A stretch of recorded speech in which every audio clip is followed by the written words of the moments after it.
Bien, de regreso con ustedes esta tarde a Noticias Globovisión Economía. En esta parte de nuestro espacio vamos a conversar sobre la situación de la industria petrolera venezolana. Está con nosotros Antonio Ecarri, como dijimos, presidente de la Fundación Casa Arturo Uslar Pietri, también presidente nacional de la Alianza del Lápiz. Muchísimas gracias por estar con nosotros la tarde de hoy. Queremos comenzar haciendo un análisis de lo que hoy es la industria petrolera, en un entorno en el que vemos que las últimas informaciones que vinculan a la estatal Petróleos de Venezuela señalan la decisión de pagar cerca de 8.000 millones de dólares a ConocoPhillips. También están algunos señalamientos con respecto a las sanciones que se han impuesto a la industria, que incluyen la congelación de activos, cerca también de 8.000 millones de dólares en activos se está congelando a PDVSA de Estados Unidos. ¿Cómo consideran hoy que está la industria venezolana en este entorno y además sumando lo que ha sido el tema de los niveles de producción que hoy se encuentran en torno a lo que pudimos haber producido cerca de 1947? Bueno, Carlos, muchísimas gracias por esta oportunidad. Bueno, lo primero que debo decirle al país en este momento es que el socialismo apagó a Venezuela. Y yo creo que los venezolanos debemos aprender la lección. Esto no se trata de nombres, esto se trata de ideas.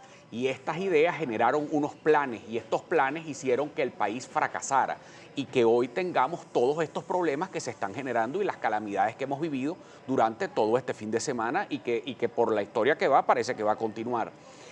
¿Por qué estoy diciendo esto? Esto es muy sencillo. Es que aquí no podemos olvidar la historia.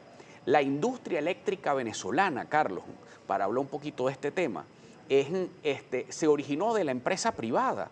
¿Y qué ocurrió? Aquí no podemos olvidar que aquí fue estatizada la electricidad de Caracas, que fue expropiada la electricidad de Valencia y toda una serie de empresas que también privadas y contratistas del sector eléctrico que estaban alrededor de todo ese entramado.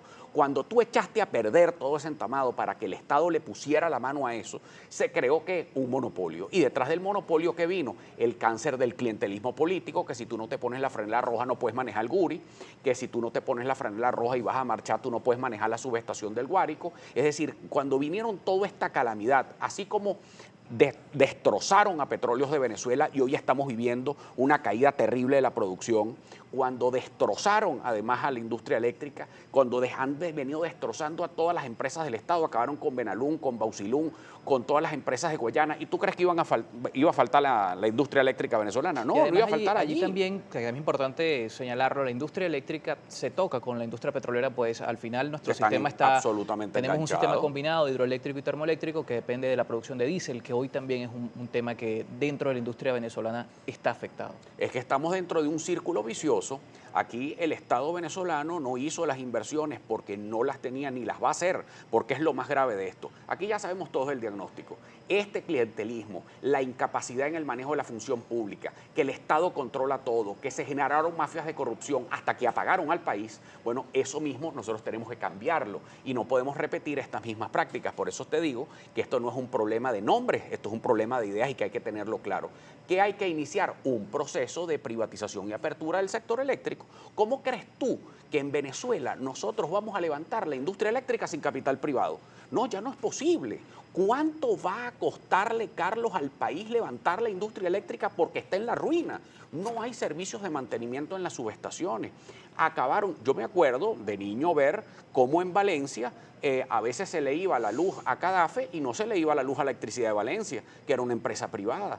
Es decir, cómo y en todas las ciudades del mundo las empresas privadas participan en los servicios públicos. En Madrid, por ejemplo, existe Aguas de Madrid y eso es una empresa privada y donde la gente puede tomar directo del chorro, puedes tomar agua.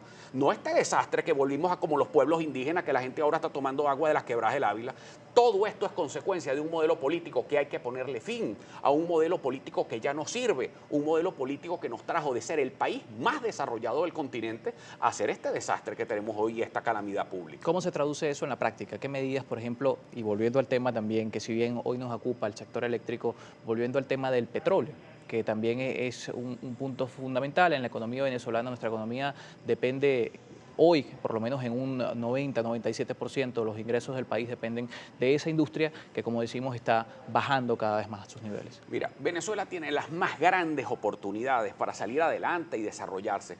Nosotros hemos planteado desde la Alianza del Lápiz 5 tareas para el nuevo gobierno. Para un nuevo gobierno en Venezuela se necesitan 5 tareas. La primera es un proceso de privatizaciones, porque tenemos que levantar la producción petrolera. Lo primero que tenemos que hacer es privatizar la industria petrolera. ¿Y cómo queda hay la que industria? hablarle a la verdad, hay que decirle la verdad a la gente. Están apagados los pozos petroleros por falta de inversión. Eso mismo que está pasando hoy con Corpoelec es lo mismo que está pasando también en Petróleos de Venezuela, es lo mismo que está pasando en Sidor, es lo mismo que está pasando en Benalún, en Alcázar, con lo que está pasando en Hidrocapital y con todas las empresas que tienen que ver con el agua. Es que destrozaron el Banco Central y destrozaron la moneda. ¿Qué está pasando durante todo este fin de semana? ¿Se dolarizó la economía venezolana?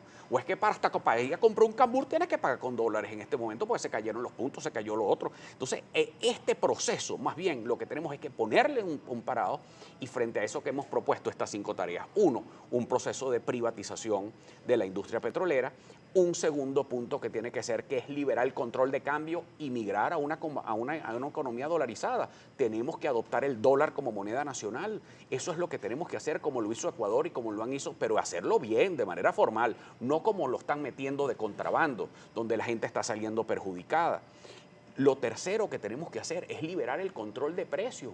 El libre mercado no es pecado. El libre mercado es la oportunidad que todos tenemos para reactivar la industria sin ningún tipo de controles. Por esos controles del Estado lo que nos han traído es hambre, corrupción y miseria. Podemos ir evaluando por puntos. Vamos a empezar por el primero. Hablaba de la privatización de la industria petrolera. ¿Cómo sería en ese escenario, un escenario donde, que además en medio de esta situación de Petróleos de Venezuela, otros analistas han sugerido esta vía, pero cómo queda también la nacionalización que se hizo en los años 70 y también el rol que tendría el Estado dentro de las tareas, tal vez de exploración, de comercialización y también en el tema de la producción? ¿Cuál sería el rol que tendría entonces el Estado venezolano? Mira, el Estado es propietario. Los venezolanos siempre vamos a ser propietarios del petróleo, de lo que está allí.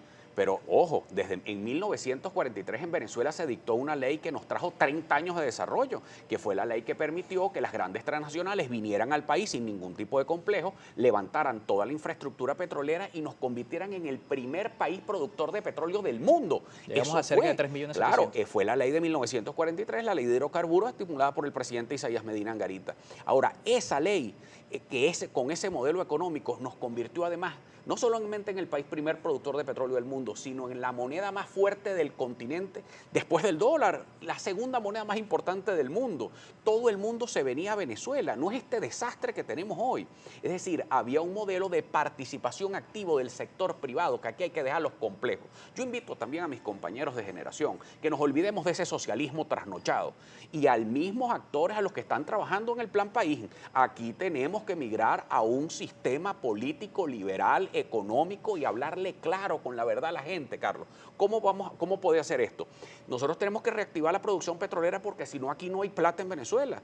Entonces, ¿cómo la reactivamos? Abriendo una licitación internacional y esperando que las grandes transnacionales se vengan aquí a desarrollar y a invertir de nuevo en nuestra producción, en los pozos petroleros que hoy están destrozados y desvalijados por la vorágine socialista comunista que atrapó a Venezuela. En la parte anterior mencionábamos el segundo punto de esa agenda que propone esta organización política, está vinculado con la adopción de una moneda distinta al bolívar. Y quisiera preguntarle, porque sobre el tema de la dolarización hubo un debate en su momento, y uno de los principales puntos por los cuales había algo de resistencia a esta propuesta es la pérdida de independencia por parte del Banco Central de Venezuela. ¿Qué pasa en ese caso? Y además en una economía con una situación como la venezolana, donde no está una estabilización todavía en el plano macroeconómico, aplicar una medida como esta, ¿cuáles serían las consecuencias? Y también ese factor que es la pérdida de independencia del Banco Central. Fíjate, los debates en el tiempo, Carlos, son pertinentes o impertinentes. Yo creo que ya el nivel en que estamos, ya no hay más argumentos que dar. ¿Quién puede pretender aquí meterse a salvar el Bolívar? Eso no tiene ningún sentido ya a estas alturas. El Bolívar fue liquidado por el socialismo del siglo XXI y por Nicolás Maduro. O sea, evidentemente aquí lo liquidaron al Banco Central de Venezuela como liquidan al sistema eléctrico, como liquidaron a Petróleos de Venezuela. Esto se lo tragó también el socialismo del siglo XXI y las prácticas que hicieron. ¿Qué fue lo que pasó? Que como no corregían el gasto público, prendían la maquinita del Banco Central para emitir dinero inorgánico, dinero que no tiene respaldo, y con eso pusieron a la gente a pagarle la inflación y pagarles el gasto público a la demagogia socialista. Ese es el problema de fondo. Pero esas viejas prácticas no son de ahorita, eso viene de atrás. Entonces aquí tenemos que ponerle un paraguas a eso. ¿Cómo es asumir de una vez por todas un proceso de asumir el dólar como moneda nacional? Ya la gente está pagando con dólares, o usted el que me está viendo, si usted va a vender algo o va a comprar algo, ¿cómo lo hace? No es mejor hacerlo a través de un proceso formal, ordenado, bien organizado, donde Venezuela abra su economía. ¿Para dónde se van los venezolanos, Carlos, que se van del país? Hacia los países donde hay dólar, donde hay moneda fuerte. Entonces, ¿hasta cuándo vamos a llegar nosotros con esto? Ya el Banco Central está prácticamente liquidado por el gobierno, no tenemos tiempo. A mí el problema que me da todo esto es que no hay tiempo. Tenemos que reactivar la industria petrolera, tenemos que reactivar la economía, pero con un proceso de dolarización que además le va a dar una clara muestra a los organismos internacionales a quien le vamos a ir a pedir recursos financieros para poder levantar la industria eléctrica y este sistema de agua para que la gente no tenga que vivir como el indio Tamanaco o el indio Chacao bebiendo de las quebradas del Ávila. Y en ese escenario también una apertura económica en ese plano va a permitir también la inversión internacional. ¿Qué pasa en ese caso con los productores, que también es una preocupación dentro de los que se plantean esta apertura económica? ¿Qué pasa en ese caso con los productores que hoy no están en capacidad de surtir la oferta nacional la demanda nacional, disculpen, y que en este caso, con un tercero internacional que tenga la capacidad, tenga el pulmón para hacerlo, pudiesen afectar a nuestra industria? No, en lo absoluto. Yo creo mucho en la capacidad productiva del venezolano. Yo creo que al contrario, con una economía libre, con esa capacidad inventiva y genialidad que tiene el venezolano, perfectamente muchos de los inversionistas, y conozco empresarios venezolanos, no solamente que tienen sus fondos preservados en el exterior y que los traerían a Venezuela sin duda alguna cuando tú les das las condiciones necesarias para que eso hace. Ahora, si tú vas a tener tus dólares en un banco americano o los vas a tener en un banco venezolano, pero igualito tú tienes el dólar como moneda nacional, se acabó la fuga de capitales. Y con eso también el productor nacional puede acceder a créditos internacionales en moneda extranjera para modernizar su industria, para modernizar su trabajo en el campo. Es decir, hay que olvidarnos de todos estos complejos que nos han metido durante tantos años, de la entrepitura del Estado en la economía venezolana. Entonces sí creo en la privatización, creo en los procesos de adoptar el dólar como moneda. Tenemos que liberarnos del control de precios. ¿De qué sirvió el control de precios? Es la tercera tarea que creemos nosotros. Ya para cerrar, y además, mencionando estos 3 puntos, se nos escapan 2, nos toca ya culminar el espacio, pero estos 3 puntos que son los más claros en materia económica implican también un impacto que pudiese ser momentáneo y que es también una preocupación dentro de este tipo de medidas, y es que vamos con un rezago que hay en algunos precios, y ese incremento puede afectar al ciudadano que hoy tiene una caída del poder adquisitivo.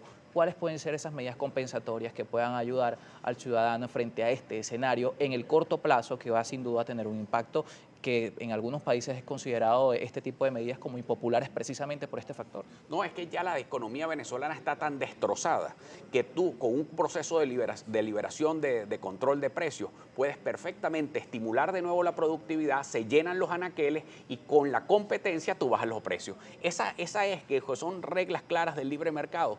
Van a superar lo que hoy tenemos. ¿Qué es lo que hoy tenemos? Mercado negro, porque eso es lo que trajo el control de precios y el socialismo del siglo XXI. Por eso nosotros en la Alianza del Lápiz lo que hemos construido es un modelo, centrado en la educación como el motor fundamental para que la gente cambie. Nosotros queremos que la educación sea el motor de cambio y desarrollo de Venezuela.